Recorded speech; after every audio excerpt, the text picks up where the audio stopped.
Marcos capítulo 10, verso 17, até o verso de número 22.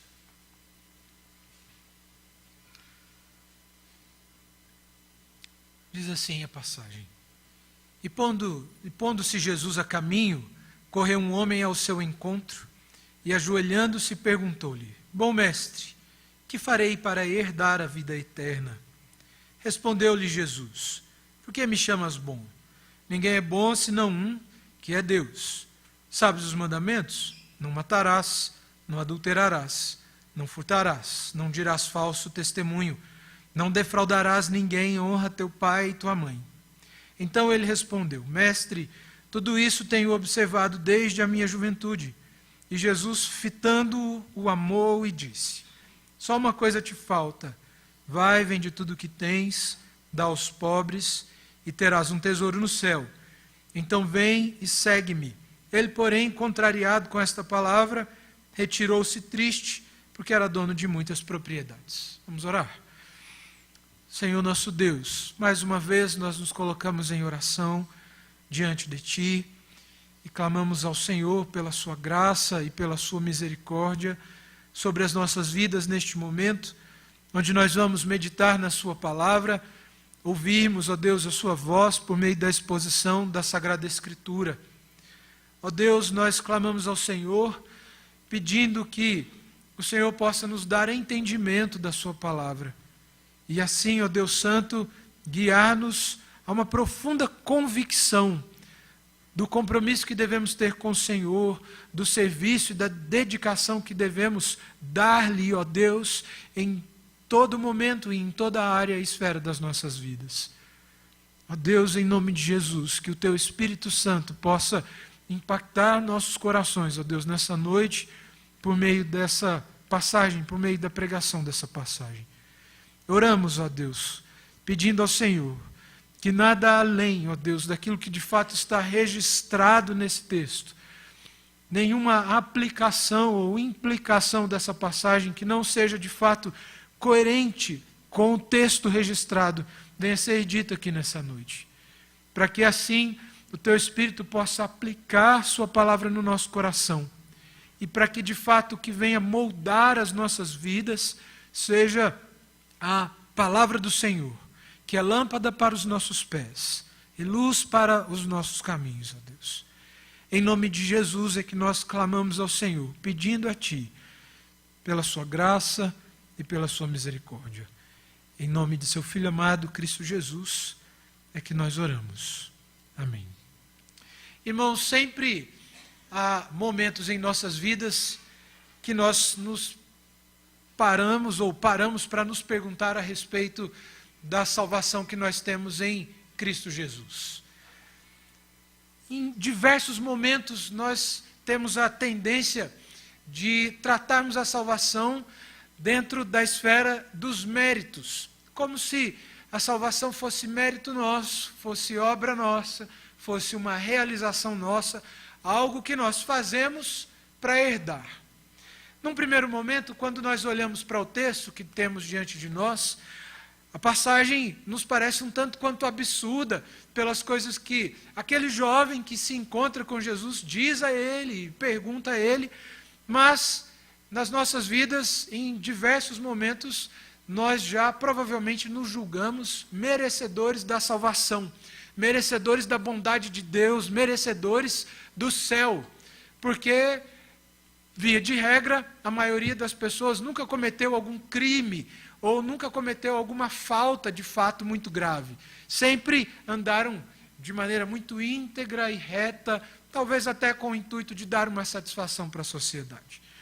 Mas, para nós talvez seja muito difícil, por nós mesmos, por homens naturais que nós somos, a parte da revelação de Deus, a parte da ação do Espírito Santo, em aplicar a Sua palavra no nosso coração, para nós é muito difícil entender que a salvação é graça e não méritos. Ou seja, não é algo que eu faço para obter, mas é a ação de Deus, é a graça de Deus que me concede algo pelo qual eu não tenho mérito algum ou não mereço de qualquer forma. Mas nessa passagem nós vemos um jovem que ele externa todo o seu pensamento em relação à salvação.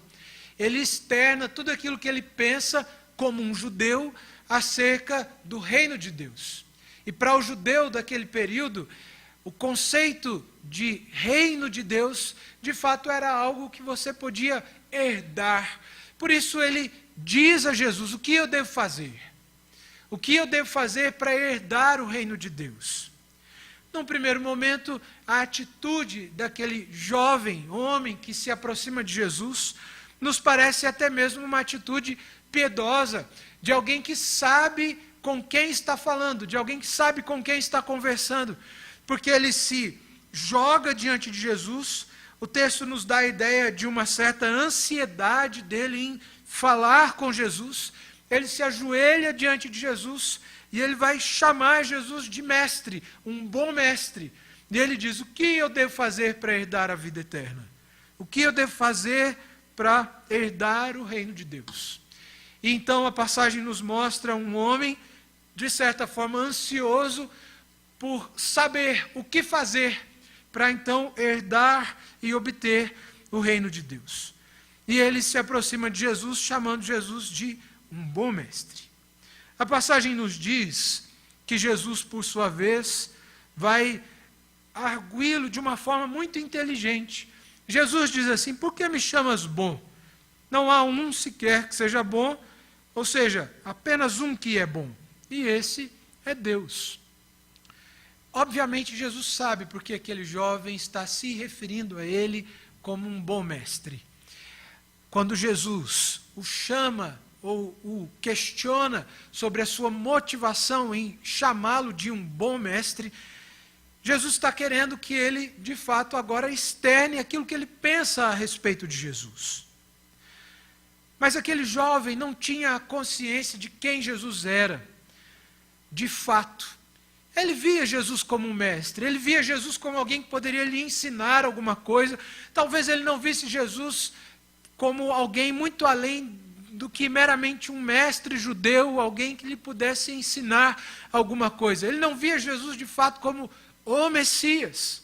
E quando Jesus diz: não há um sequer, ou não há um que ou só há um que é bom, e é Deus, Jesus quer guiá-lo à compreensão de que ele não fala apenas com um mestre qualquer, mas de que ele fala com o Messias, aquele que de fato em sua essência e natureza é Deus.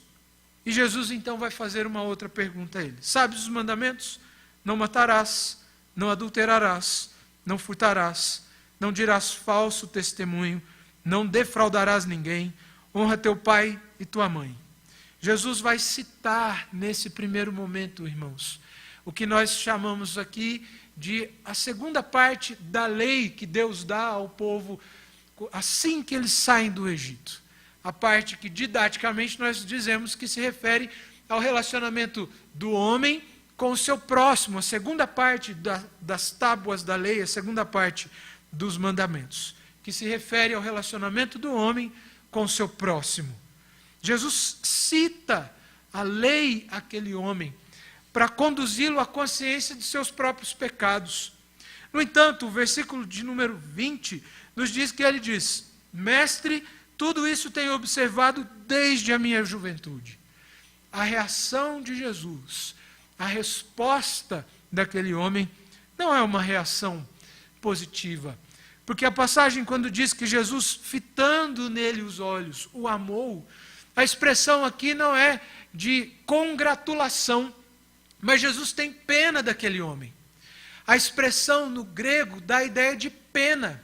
Jesus se compadece dele porque ele não tinha consciência dos seus próprios pecados, de quem ele era, da sua natureza, e de que em momento algum, em toda a sua vida, ele foi capaz de observar toda a lei de Deus, assim como ele diz nesse momento. A lei, irmãos, mesmo no Antigo Testamento, ela tinha um único objetivo: conduzir os homens à consciência de seus próprios pecados e mostrar a eles a necessidade de uma salvação, de um Salvador que fosse externo, porque por si mesmos eles não teriam condições de se salvarem. É por isso que, quando Jesus, ouvindo a resposta daquele homem, o texto nos diz que Jesus tem piedade. Jesus se compadece daquele homem, porque ele não tinha sido guiado à consciência de que era de fato um pecador. Quando Jesus diz a ele, se ele conhece toda a lei, ele deveria ter a consciência de que havia quebrado toda a lei, porém quebrado ela em seu coração. Mesmo no Evangelho de Marcos, um pouco mais à frente, o texto das Escrituras vai nos mostrar que a lei ela não é apenas quebrada quando o pecado é cometido esteticamente. Ou seja, se eu mato, e isso é visível, eu matei de fato, não é apenas o assassinato em si que é pecado, mas o próprio desejo do coração. E o texto das Escrituras nos diz que aquele que odiar o seu irmão já é réu do fogo do inferno e que, portanto, já cometeu o assassinato em seu coração. O texto das Escrituras, quando fala a respeito do adultério, diz que o adúltero não é aquele que apenas que trai a sua esposa ou seu marido factualmente, mas aquele que tem intenções e desejos impuros em seu coração. Por isso, o texto, quando Jesus vai citando a lei àquele jovem, podemos dizer que Jesus tinha a intenção no seu coração de guiar aquele homem à certeza de que ele havia quebrado toda a lei, em todo momento de sua vida. E, portanto, quando Jesus cita a lei, Jesus está querendo guiar aquele homem ao arrependimento. Mas ele tem uma consciência ou um entendimento equivocado a respeito da lei. Ele acredita que, de fato, se observar toda a lei esteticamente, ele será digno do reino dos céus. E a resposta dele a Jesus nos dá a entender que, provavelmente, ele acreditasse que não lhe faltava mais nada. Que não lhe faltava mais nada que fosse necessário ser feito para herdar o reino de Deus, porque, provavelmente, ele já se julgava apto àquilo. E nós podemos dizer, irmãos, que, provavelmente, ele, de fato, crê que não era necessário observar ou fazer qualquer outra coisa para herdar o reino de Deus, porque ele já havia feito tudo quanto era necessário.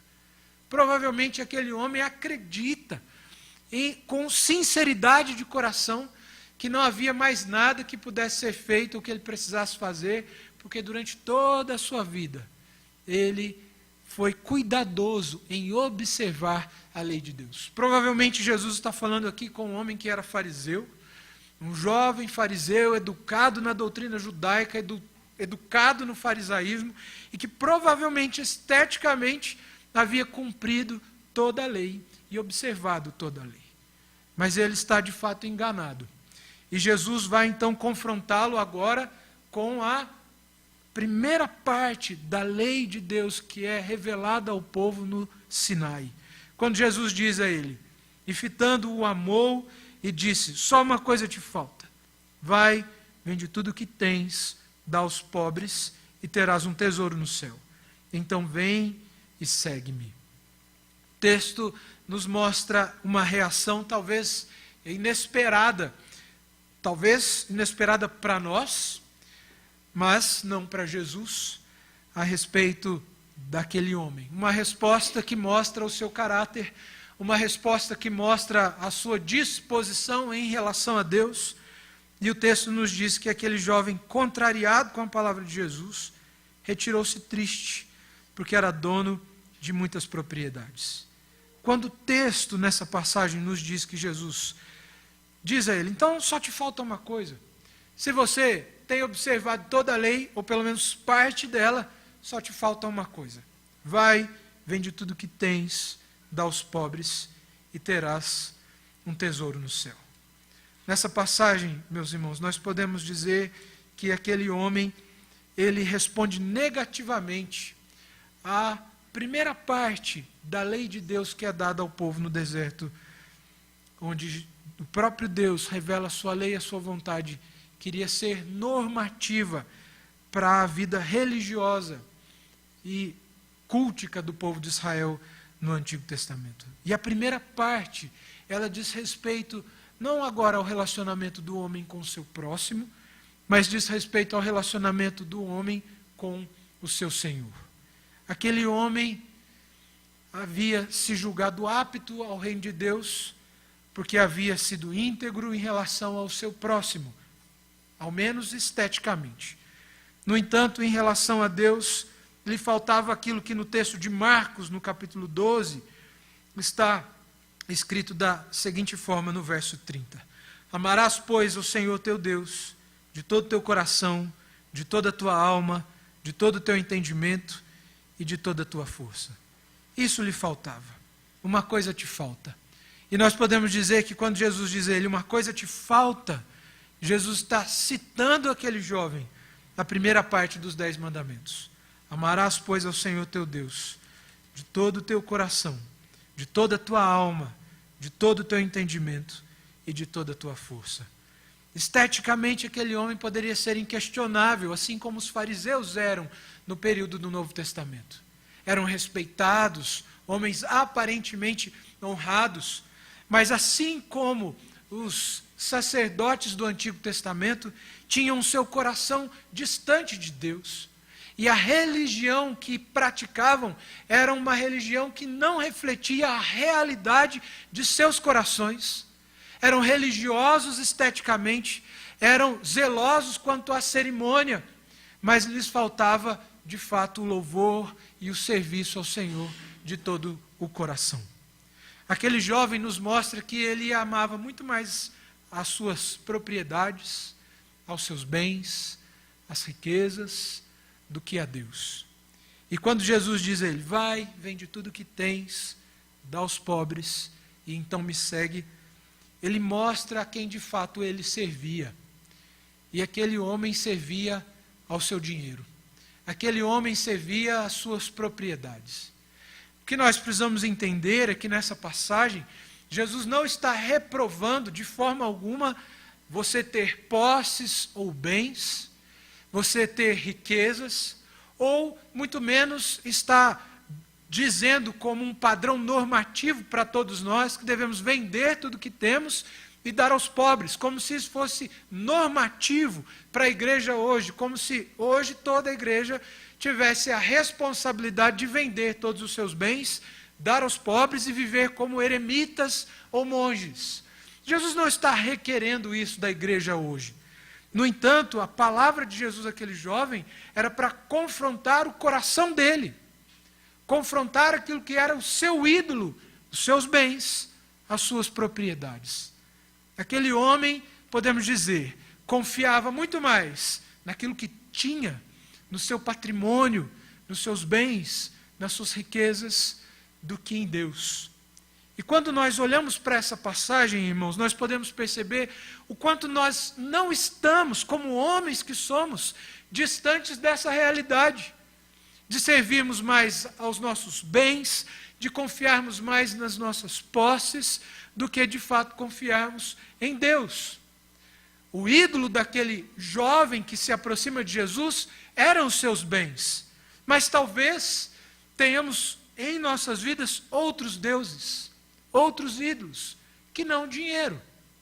Talvez aquilo que nos é um ídolo pode ser algo que essencialmente não seja pecaminoso em si. E esse é o caso desse jovem. O dinheiro não é um problema, é dádiva de Deus. No entanto, por causa da dureza do nosso coração, pode se tornar um problema. Assim como diversas áreas das nossas vidas, diversas bênçãos que nós recebemos da parte do Senhor. Bênçãos e bens que podemos possuir, que essencialmente não são um problema em si, mas que por conta da dureza do nosso coração, podem se tornar um ídolo para nós. Perceba que no contexto de Marcos 10, há inclusive uma relação com a família. Jesus vai citar uma série de questões. O dinheiro, o casamento, os bens, como coisas que essencialmente são bênção de Deus, mas que por conta da dureza do nosso coração podem se tornar um problema. O texto de Marcos 10, ele nos guia a um autoexame, a uma autoanálise, para que possamos então refletir a respeito de quem nós de fato temos servido, a quem nós de fato amamos, de todo o nosso coração, com toda a nossa força, com toda a nossa alma. A quem nós servimos? De fato servimos a Deus? Como nós servimos a Deus? Talvez nós nos julguemos servos de Deus porque frequentamos a igreja aos domingos à noite, que seja. Eu sirvo a Deus porque eu vou domingo à noite na igreja. Um equívoco extremamente grave em relação ao que é ser de fato servo do Senhor, o que é de fato estar disposto a servi-lo de todo o coração, de toda a alma, de todo o entendimento. Será que nós de fato servimos a Deus como Ele requer de nós, com toda essa disposição? Tem para mim que hoje vivemos um período onde nós temos disposição para tudo, menos para servir a Deus, menos para viver uma vida de compromisso com Deus. Porque de fato, irmãos, viver esse compromisso com essa intensidade requer renúncia dos nossos próprios valores, dos nossos próprios princípios, dos nossos próprios prazeres, porque nós deixamos de servir a nós mesmos e passamos a servir a Deus. Essa é a disposição do apóstolo Paulo quando ele diz que ele busca mortificar ao seu próprio corpo, à sua própria natureza, para que Cristo seja glorificado nele, Cristo seja evidente em sua própria vida. É o exemplo de um homem que se dispôs de fato a servir a Deus com toda essa intensidade que o próprio Jesus requer de nós nos evangelhos. Como nós servimos a Deus? Eu entendo, irmãos, que se há uma forma de nós avaliarmos o nosso compromisso com Deus, o nosso comprometimento com as coisas de Deus, é observando o nosso compromisso com a igreja local, com a comunidade local. Tem para mim que é muito difícil você dizer que tem compromisso com Deus, mas não ter compromisso com a igreja local. Não ter compromisso com a sua comunidade, onde você se reúne, onde você se batizou, onde você professou sua fé. Tem para mim que há uma incoerência. Quando você se diz comprometido com Deus, mas não tem compromisso com a igreja local. As pessoas tentam espiritualizar o compromisso com Deus e com a igreja, dizendo, não, eu faço parte da igreja, a igreja de Jesus, mas eu não faço parte da igreja instituição. E alguns dizem, a instituição está falida. Eu entendo, irmãos, que há aspectos na instituição, mesmo na nossa denominação, que sejam falíveis e que talvez precisam de amadurecimento, precisam ser revistos aspectos institucionais. Mas isso não nos dá o direito de nos abstermos do convívio da igreja. Se nós queremos ser cristãos fortes, se nós queremos ser cristãos maduros, nós precisamos nos envolver com a igreja, nós precisamos nos envolver com a comunidade, nós precisamos nos envolver com os trabalhos da igreja. Não estou dizendo que devemos nos envolver num ativismo religioso, mas nós não podemos também achar que é piedoso dizer, não, eu tenho compromisso com Deus, mas eu não tenho compromisso com a instituição. Mas quando nós olhamos o texto das Escrituras, nós vemos que havia instituição, sim. Deus estabelece e chama pastores, Deus estabelece e chama presbíteros, Deus estabelece e chama diáconos, chama evangelistas, mestres, e eu me pergunto, não há uma instituição aí? Se há presbíteros, há diáconos, pastores, não há uma instituição organizada pelo próprio Deus aí? Não há como fugir do padrão que Deus estabeleceu para o nosso relacionamento com o próximo e para o nosso relacionamento com Ele. Portanto, nós devemos observar qual é, de fato, o nosso grau de comprometimento com o Senhor. Qual é, de fato, o grau de comprometimento com a Sua palavra. Isso nós podemos olhar para algo que possa mostrar por evidência como nós ou quanto nós estamos de fato comprometidos com Deus. Nós devemos observar o quanto nós estamos comprometidos com a igreja local, com a denominação da qual nós fazemos parte. Obviamente, irmãos, ser comprometido com a igreja local não é o termômetro para se medir a espiritualidade de alguém ou o compromisso de alguém com Deus. quando nós olhamos para o texto do Antigo Testamento e até mesmo para o texto do Novo Testamento, onde nós vemos sacerdotes e fariseus que eram zelosos com relação aos ritos e às cerimônias, mas o coração deles estava distante de Deus. E a sua religiosidade era questionada e rejeitada pelo próprio Deus. Palavra dos profetas no Antigo Testamento, palavras do próprio Jesus no período do Novo Testamento. O que nós precisamos então? Nós precisamos de um equilíbrio, nós precisamos de uma harmonia, nós precisamos sim do convívio da igreja, o compromisso com a igreja local, e nós precisamos nos envolver de coração, com toda a disposição da nossa mente, com toda a disposição da nossa alma, nos envolvemos com o Senhor e nos envolvemos com a sua palavra. Para que assim a gente não incorra no erro desse jovem que se aproxima de Deus dizendo: o que eu devo fazer para herdar o reino de Deus? O que eu devo fazer para herdar a vida eterna? Nós podemos dizer que a resposta de Jesus a essa pergunta é: amarás o Senhor teu Deus de todo o teu coração, de toda a tua alma e de todo o teu entendimento. Se nós queremos uma resposta a essa pergunta, a resposta é amar a Deus sobre todas as coisas, de todo o nosso coração, de todo o nosso entendimento.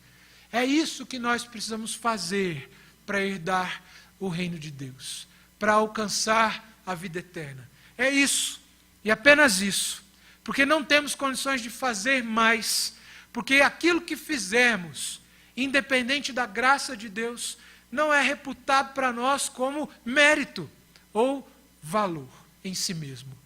Portanto, nós não devemos ter uma mentalidade de salvação meritória, num sentido de eu faço e eu recebo.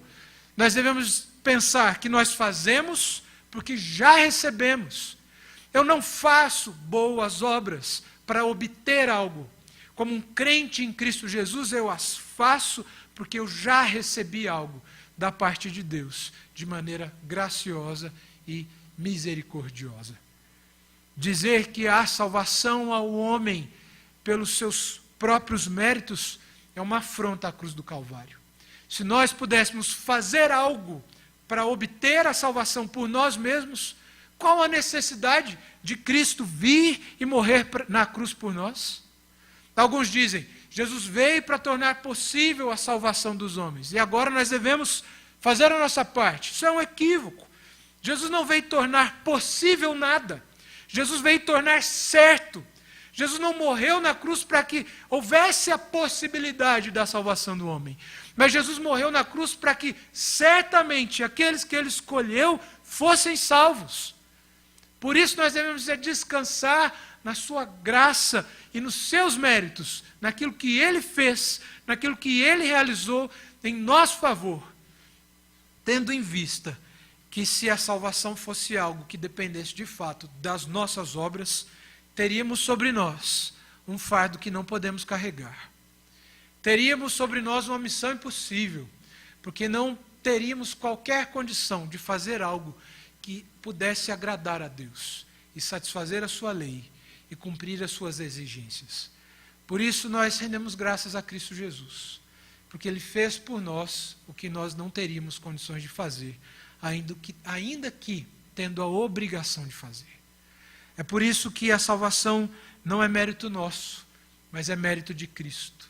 E se há algo que nós devemos e podemos fazer, portanto, é amar a Deus de todo o nosso coração, de toda a nossa força e de todo o nosso entendimento.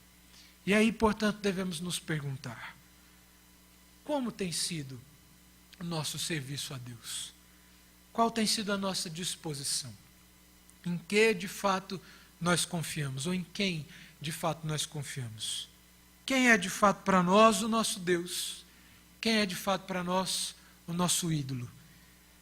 A resposta e a pergunta que Jesus faz e dá àquele jovem, ela serve para nós também como um norte e um instrumento de autoavaliação, para que, depois de nos avaliarmos, nos autoanalisarmos, possamos responder a essa pergunta. A nossa oração, irmãos, deve ser para que Deus, na sua graça, nos conduza de fato ao serviço, para que Deus nos conduza de fato à fé, para que Deus nos conduza de fato à dependência dEle. Com isso, obviamente, eu não estou dizendo que nós não temos responsabilidades sociais. Não estou dizendo que a igreja ou o indivíduo não tenha responsabilidade social ou de se portar de maneira digna do evangelho que recebeu. Nós temos. A igreja tem sim. Nós, como parte dessa igreja, nós temos responsabilidade de assistir às necessidades uns dos outros, de nos envolvermos com obras sociais, de nos envolvermos com essa parte. Nós temos essa responsabilidade e nós não podemos nos esquivar dela. Nós devemos sim nos envolver com obras de misericórdia. No entanto, nós não podemos de maneira alguma achar que aquilo que viemos a fazer em assistência social garante para nós um lugar no reino de Deus. Nós não podemos achar que somos salvos porque distribuímos um sopão na rua à noite para os moradores de rua. Nós não podemos achar que somos salvos porque distribuímos cesta básica para as pessoas carentes. Nós não podemos achar que somos salvos porque damos assistência à casa de recuperação de dependentes químicos. Tudo isso faz parte e nós devemos nos envolver com isso. No entanto, não há salvação por meio dessas obras. Nós devemos ser impulsionados, impelidos a fazer isso pela consciência daquilo que nós já recebemos da parte do Senhor, de maneira graciosa e misericordiosa. Que Deus nos abençoe, irmãos, e que sejamos, portanto, conduzidos a uma verdadeira fé e a um verdadeiro serviço a Deus, para a honra e glória do seu nome.